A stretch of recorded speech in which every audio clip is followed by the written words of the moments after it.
Let's take a look at an energy flow diagram. Here's a ball bouncing up and down. I've got kinetic energy, potential energy, and I'll look at the thermal energy of the ball. So the question is, what does the energy flow diagram look like for each position indicated on the ball? The position in the middle is literally half the height all the way to the top. Okay, take a moment, pause this movie, and go ahead and think for yourself what the different energies are going to be, what this bar graph would look like.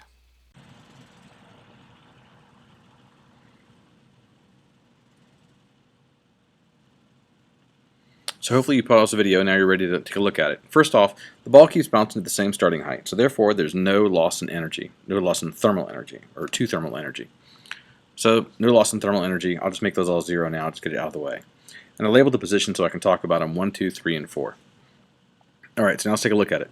Potential energy due to gravity, that's stored energy, that's indicated by the height that the ball is located. And the kinetic energy, since that's 1/2 mv squared, the velocity indicates how much kinetic energy I have. So if I look at position 1, that's at my maximum height, as high as it'll possibly go. So that's going to be my maximum amount of potential energy, and at this point it's also stopped moving.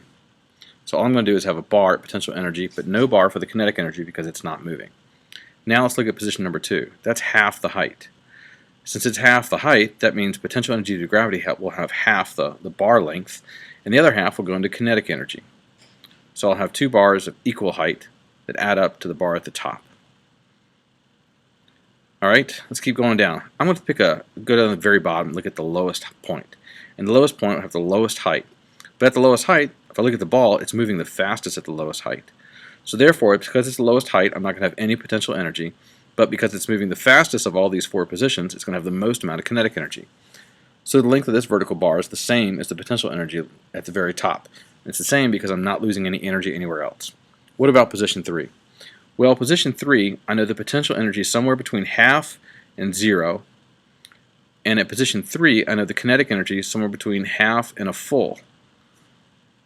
But if I could add up my 2 bars, they would be the same height as my potential energy at the very top. And that way I'm showing that the total energy, the length of each piece of the bars, is conserved.